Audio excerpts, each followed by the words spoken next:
સ્વામિનારાયણ. બ્રહ્મ સ્વરૂપ પ્રમુખ સ્વામી મહારાજ જીવન ચરિત્ર ભાગ 12. આજનું વાંચન.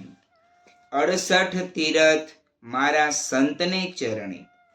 તારીખ 14/3 સાંજે થનારા સ્વામીશ્રીના પરચાને નિહાળવા સૂરજ દાદાએ તો સવારથી જ આકાશની અટારીએ સ્થાન જમાવી દીધેલું. તેઓ જેવી જ ઉત્સુકતા સાથે 11,000થી વધુ મેદની પણ સ્વામીશ્રીના ચમત્કારની સાક્ષી બનવા ઉમટી પડી.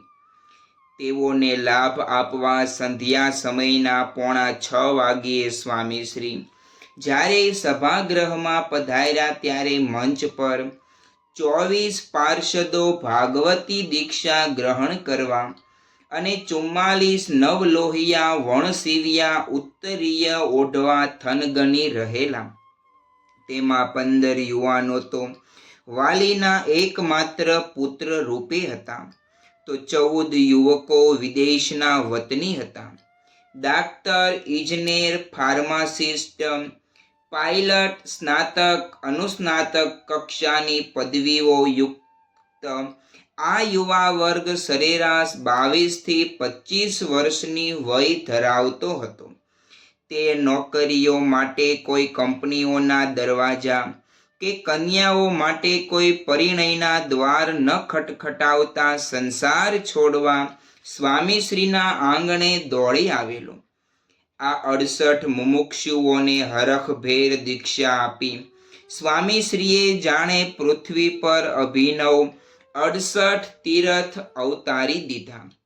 આ નવ દીક્ષિતો સાથે જ્યારે તેઓની સમૂહ છબી લેવાય ત્યારે 68 તીરથ મારા સંતને ચરણેનો સંત મહિમા આગવા અંદાજમાં નયન ગોચર બની રહ્યો. તેથી ઝંકૃત થઈ ઉઠેલા સુપ્રસિદ્ધ કેળવણીકાર શ્રી વિજયરાવ ભટકરે પણ આજે સ્વામીશ્રી પાસેથી વર્તમાન દીક્ષા ગ્રહણ કરી કંઠી પહેરી. આ વિધિ માટે તો ભારત સરકારની વૈજ્ઞાનિક સલાહકાર સમિતિના આ સભ્યે માથે મુંડન કરાવી દીધેલું. તેઓને મહંત સ્વામીએ ઉપવસ્ત્ર ધારણ કરાવ્યું, તો સ્વામીશ્રીએ વિજયાનંદ નામ ધારણ કરાવી સંભારણું આપી દીધું. તેથી આનંદિત થઈ ઉઠેલા ભારતના સુપર કમ્પ્યુટર પરમના આ જનકે સભાને સંબોધતા કહ્યું, આજ મેરે जीवन का एक अत्यंत दिव्य, अनन्य, असाधारण, अविस्मरणीय क्षण आपके सानिध्य में महसूस कर रहा हूँ. जब हम सारंगपुर आते हैं तब हमारी सनातन संस्कृति कैसी होगी उसका दर्शन होता है. 21वीं शताब्दी में भारत को जगत गुरु बनना है. वह कब बनेगा? जब जगत गुरु ऐसे आपका आशीर्वाद मिलेगा तो बनेगा. આમ કહેતી વખતે આ નામાંકિત શિક્ષણવિદે સ્વામીશ્રી તરફ ઇશારો કરતા જ ઉત્સવ સભામાં હર્ષોલ્લાસ વ્યાપી ગયો. તેની વચ્ચે જ અમૃતધારા વહાવતા સ્વામીશ્રીએ કહ્યું, આજની સભા આપણા માટે અલૌકિક બની છે. જોગી મહારાજનો સંકલ્પ હતો તો આજે સાધુ વધતા જાય છે. મા બાપને પણ ધન્યવાદ છે કે આજે રાજી ખુશીથી અહીં સુધી મૂકવા આવ્યા છે. એમણે દીકરા અર્પણ કર્યા છે તો એમનું કાર્ય પણ ભગવાન કરશે. છોકરા જે કામ કરવાના હતા એ કામ મહારાજ સ્વામી કરશે. એટલે એમ નથી કે આપણે કંઈક ખોયું છે કે આપણું કંઈ જતું રહ્યું છે. ભગવાનને અર્પણ કરેલું કંઈ ખોટું થતું નથી, પણ એ અનંત ગણું થાય છે. આ અર્પણ કર્યા છે એની કોઈ કિંમત ન કહેવાય, કરોડો રૂપિયાય ન કહેવાય ને અબજો પણ ન કહેવાય. આજના સમયમાં આપ બધા પધાર્યા છો એમાં જરા મોડું તો થયું છે, પણ આવા કામમાં મોડું થાય એમાં વાંધો નહીં. સ્વામીશ્રીના અંતરમાં ઉછળતો ઉમંગ આ ઉદ્ગાર દ્વારા વ્યક્ત થઈ રહ્યો. તેથી જ જ્યારે વ્યવસ્થાપક સંતોએ તેઓને કહ્યું કે બાપા, આપ 2.5 કલાક સતત બેઠા, આપને બહુ ભીડો આપ્યો. ત્યારે સ્વામીશ્રી બોલ્યા, મારે તો કેળે ને પગે દુખતું હતું, પણ આવી સભા હતી એટલે આવવાની ઈચ્છા થઈ કે આ બધા સંતો હરિભક્તોના દર્શન કરીએ. તે માટે તમે આવવા દીધો તો તમારો આભાર. સ્વામીશ્રીના અંતરમાં ઉછળતો મહિમાનો મહેરામણ ઘૂઘવી ઉઠ્યો. સદાચરણ સદૈવ આચરવું. આ અરસામાં સ્વામીશ્રીના શરીરમાં ઉધરસે ઉપાડો લીધેલો. તેને નાથવા વિવિધ ઉપચારો ચાલતા રહેતા.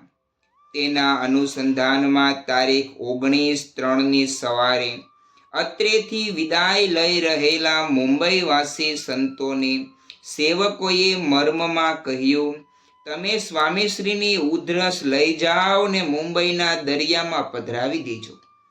આ સાંભળી સ્વામીશ્રી બોલ્યા, સૌએ પોતપોતાનું ભોગવી લેવાનું. ભગવાને જે આપ્યું એ ભોગવી લેવાનું. શારીરિક કષ્ટોનો સહજ અને સહર્ષ સ્વીકાર એ તેઓની આગવી ખાસિયત હતી. તેઓ કોઈ ધોખા ધમાલ વિના રોગોને પચાવી જાણતા. પરંતુ તારીખ 19/3ની રાત્રિથી તો સ્વામીશ્રીના શરીરમાં ઉધરસની સાથે ઝાડા ઉલટીનો ઉપદ્રવ પણ શરૂ થતા તેઓની નિંદ્રા આ ઉપાધિના તરભેટે જ અટવાતી રહી. તારીખ 20/3નો આખો દિવસ પણ એમ જ વીત્યો. આજ રોજ તો તબીબીઓએ સ્વામીશ્રીને મંદિર દર્શન કે પ્રાતઃ પૂજા કરવાની પણ અનુમતિ ન આપી.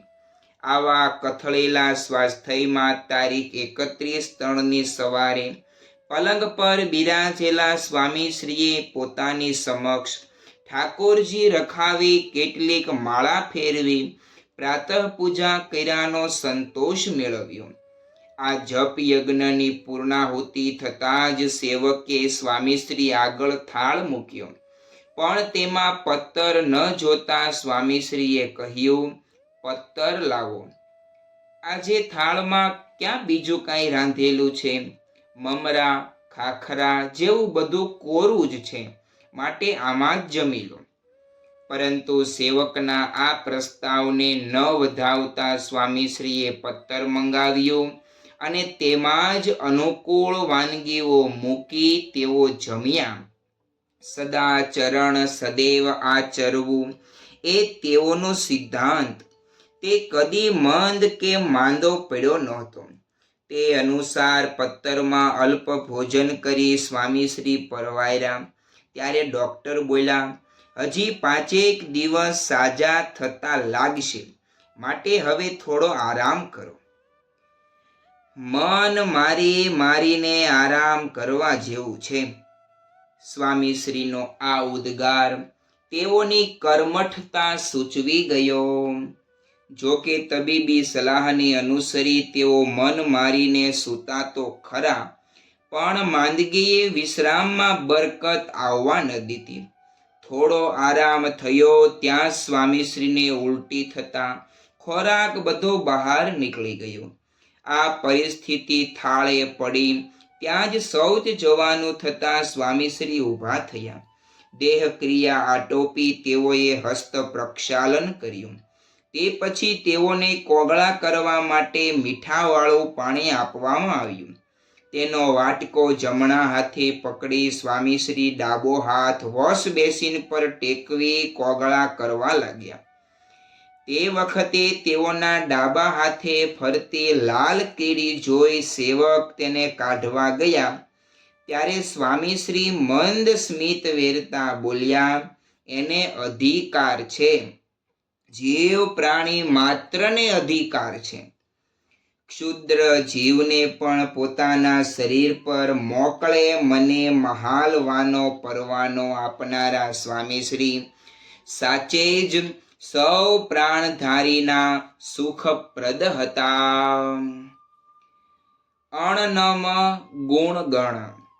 તારીખ 21/3ની રાત્રે વાળો કરવા બિરાજેલા સ્વામીશ્રીને સંતોએ પૂછ્યું કે બાપા હવે કેમ છે? અત્યારે જે કંઈ ખાઈએ એ પણ ફીકું લાગે છે ને પાણી એ ફીકું લાગે છે. સ્વામીશ્રીએ જણાવ્યું. તેઓનું આ બયાન બગડેલી તબિયત જણાવનારું બની રહ્યું. તેના પુરાવા રૂપે સ્વામીશ્રીને અત્યારે ચાલુ ભોજને જ ઉલટી થઈ. આ સમયે નાક મોં લૂછવા માટે તેઓને આનંદાનંદા સ્વામી ટીશ્યુ પેપર આપવા લાગ્યા. તેમાં એકવાર ઉતાવળે આ ક્રિયા કરવા જતાં ખોખામાંથી એક સાથે 2 ટીશ્યુ પેપર બહાર ખેંચાઈ આવ્યા. તે વાટકામાં કોગળા કરી રહેલા સ્વામીશ્રી જોઈ ગયા, પરંતુ હજી તેઓને ઉલટીની સંવેદના થઈ રહી હોવાથી બોલવાનું માફક આવે તેમ નહોતું. તેથી કોગળા કરતા સ્વામીશ્રીએ પોતાની 2 આંગળીઓ ઊંચી કરી હલાવી.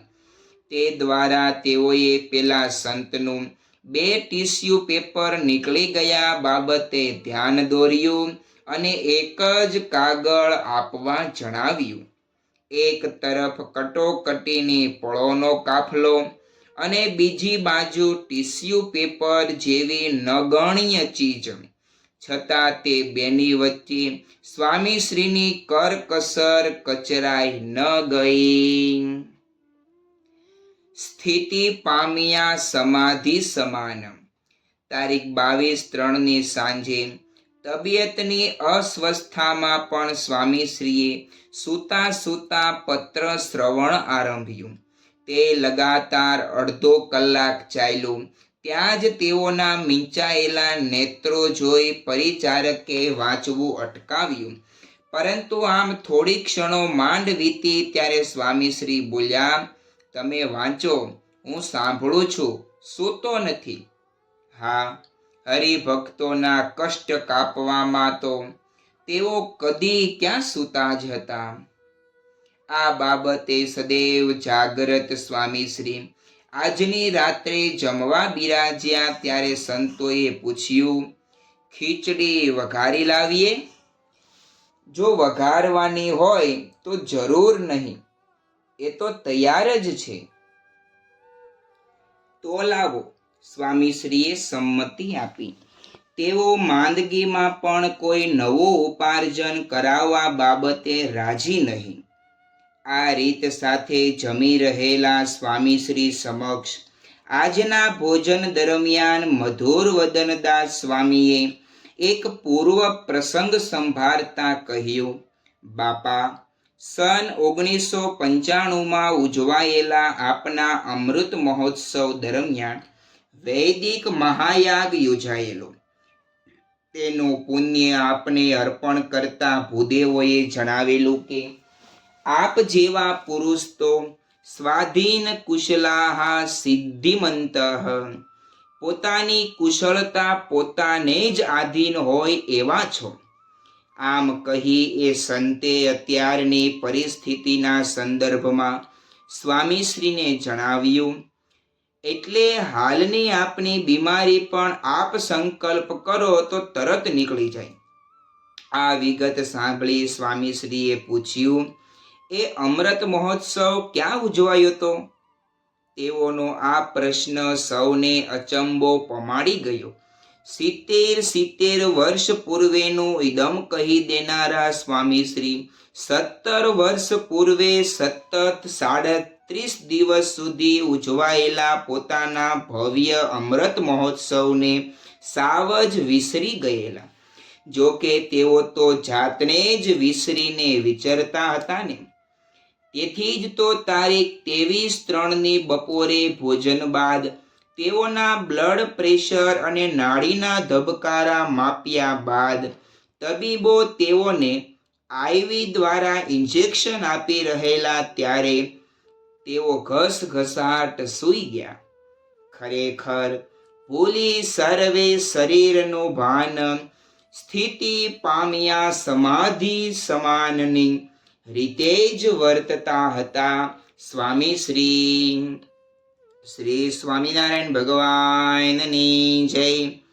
આગળનું વાંચન આવતીકાલે કરીશું. ત્યાં સુધી સર્વે હરિભક્તોને જય સ્વામિનારાયણ.